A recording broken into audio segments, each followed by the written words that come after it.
Assalamualaikum warahmatullahi wabarakatuh. Bagaimana kabarnya teman-teman semua? Mudah-mudahan selalu dalam lindungan Allah Subhanahu wa taala dan selalu sehat. Kali ini saya akan menyampaikan tentang pembelajaran blended learning yang kali ini sedang banyak dibicarakan untuk penerapan pembelajaran di masa pandemi.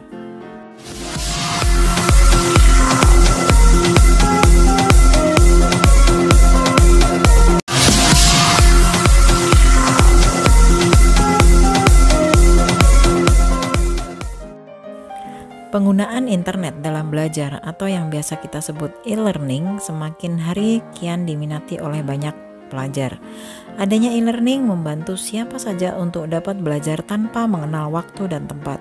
Namun bagi beberapa pelajar masih tetap membutuhkan pertemuan tatap muka di kelas untuk membahas dan melengkapi proses belajar yang sudah dilalui melalui internet.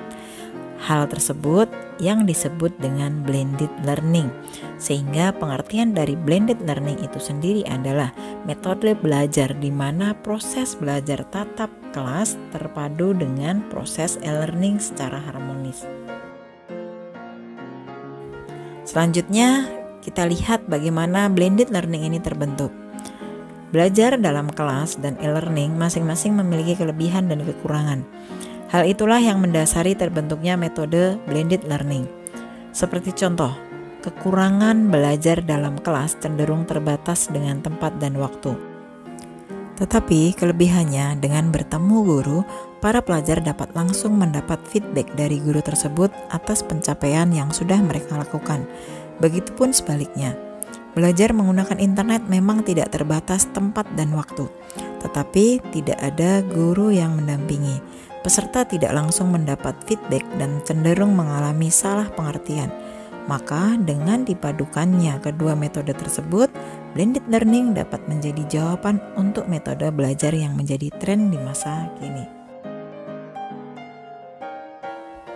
Ada beberapa keuntungan ketika kita memilih menggunakan pembelajaran blended learning di dalam belajar.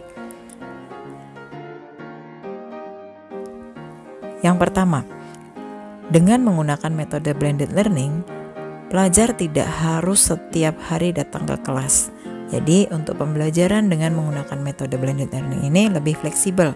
Belajar bisa dilakukan melalui internet, lalu suatu hari dalam 1 minggu ada pertemuan dengan guru di dalam kelas untuk mendapatkan feedback atas apa yang sudah dipelajarinya. Kemudian keuntungan yang kedua yaitu hemat biaya dan waktu. Menggunakan metode blended learning lebih menghemat biaya dan waktu. Belajar menggunakan internet tidak harus memiliki buku fisik karena materi sudah ada secara online dan peserta hanya tinggal mengunduh saja. Selain itu, pelajar juga bisa menghemat waktu karena tidak perlu mengeluarkan biaya untuk datang ke sekolah. Dengan metode blended learning, kalian bisa menghemat biaya transportasi untuk ke sekolah beberapa hari dalam seminggu.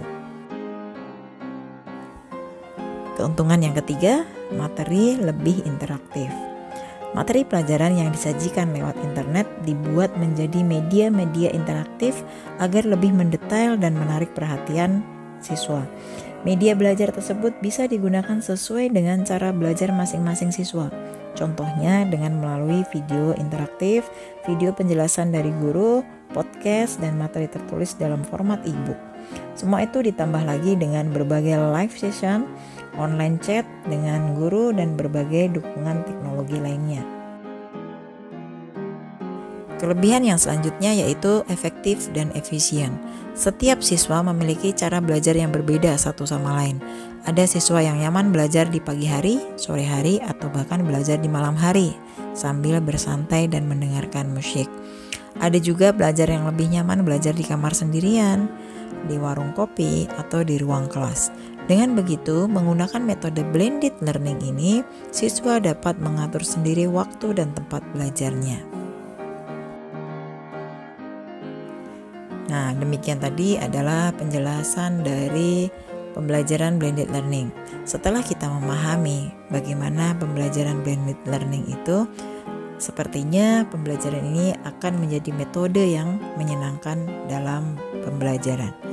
Nah, mudah-mudahan materi ini bermanfaat untuk kita semua. Terima kasih sudah menonton dan menyimak video ini.